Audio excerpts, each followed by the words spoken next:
what I will be showing here are the basic beginnings of the workings of a tactical RPG for PC. The only basic thing that I don't have yet is I don't have feedback to the player of how far he can go or how far he can attack. Basically because what calculates this will be using very efficient, I hope.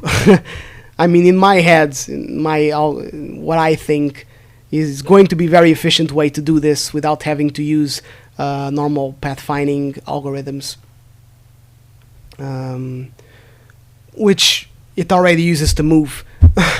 I'm using UDK's pathfinding to move around. But other than that, everything else of basic that a tactical RPG needs is done. Turns, I have a turns. I'm not feedbacking how the turns are, but the system of turns is done, and I've tested the math of it. So the turns function, and when we increase the I don't remember the stat, how I named the stat that tells how often a character has turns. The turn prediction will change, so we know, so we'll have that. It just needs graphical representation because it's already happening. But what we have are the basic actions, which are move, attack, skill, use, and defend, and wait. The difference between defense and wait are because I differentiate them because I'm looking ahead on what the AI will do. It will care whether a character is just waiting around or if it's actually defending. And the defend thing is like if the character is attacked. This is also a little system thing that I've thought of. If the character is attacked and he defends, he will spend stamina, the same thing that he spends on everything else. Especially if it's against a skill.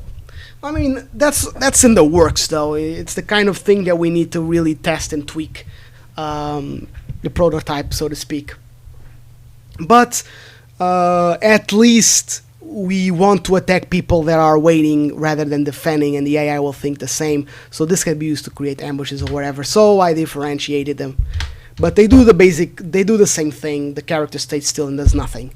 So let's do a move action.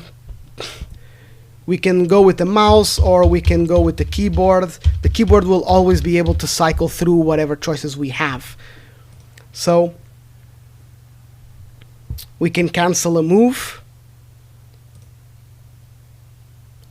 which is something we cannot do with anything else. Let me cancel and send them here.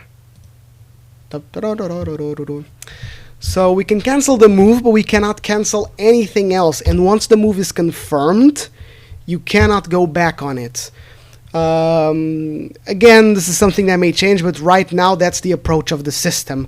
It does not allow you to go back turns, does not allow you to go back on decisions you have made. But the thing is, once we reach the place and it asks if you are sure you want to go back, if you want to confirm the move, it will be showing you the range of attacks and the range of skills or whatever.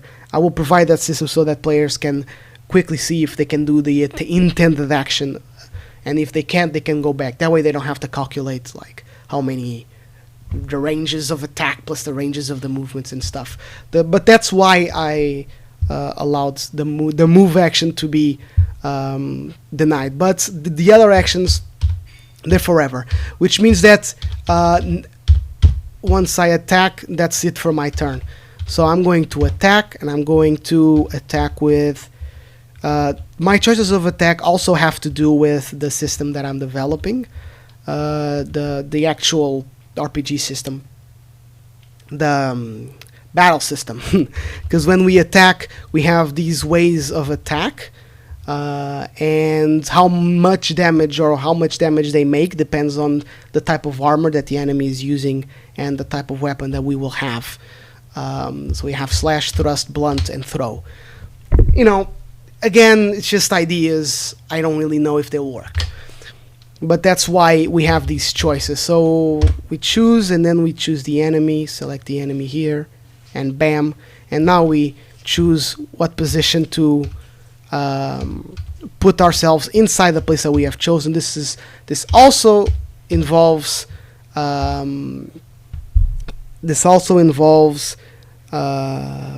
part of the battle system that I am thinking of implementing, and that I think will be cool.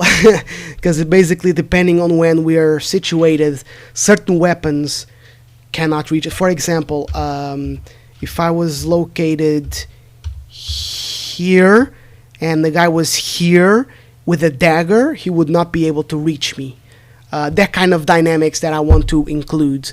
Not to mention that if a guy is here and he can reach me with his weapon, but if I'm here and in the defense mode, I am at my most defensive state, so I will shrug off the maximum of damage. There's all of these mechanics that I'm thinking of, but so I'm preparing all the gameplay for them. And then also the facing. The model still doesn't turn according to the facing, but the idea is that I can face him to the left, to the right, up or down, also to increase defensive defensive modifiers or opening modifiers. But right now there's no implication on it. Then I end my turn, it changes immediately to me. So I can now use like a skill, and I choose a skill. Right now I only have this one damage skill template, or I can use an item, and right now I only have a health potion, and I can use it on the enemy, which I think is something I'll allow for the actual system. I think it's useful. I mean, I don't think I would ever use a potion on an enemy, but sometimes we want to train up some of our characters who really need some kills, and we might need to give health to the enemy. This is stupid though, because the potion is to be used on us. What I mean is, I really think I'll allow items and skills to be used on everybody, independent of who they are. So we need to be careful who we're selecting to attack. But that's about it. That's all I have. So that's what I have. Here you can see I selected that position, so our guy is going there. And now I confirm my move. I already acted with the item, facing forward, ending turn, and that's about it. I don't have much else to show. This is just a test level. I'll eventually have some. I'll eventually move this to a level where I can have like a little hole or a crater, so I can test gameplay from different elevations. And basically that's it. Once I have, the next step is in doing that pathfinding mechanism that I talked about.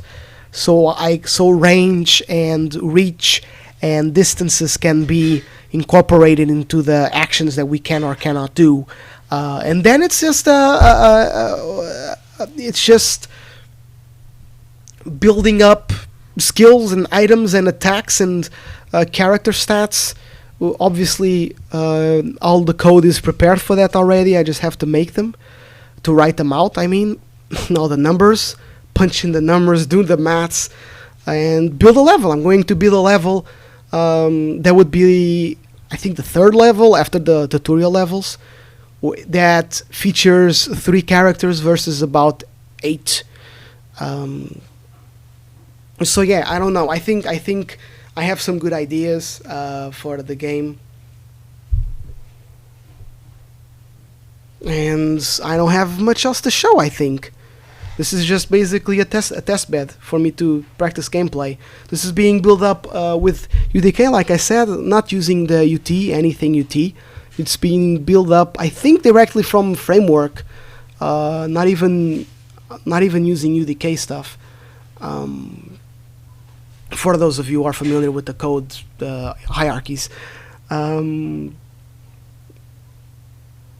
don't remember right now, but yes, I'm pretty sure it's directly from the base classes. What matters is that it's mostly working. I can cancel the actions, I can choose the actions, I can select everything right. Even though it might not be a final graphical asset, I still like that I can like I figured out a pretty decent way to select things, places to go, to move to.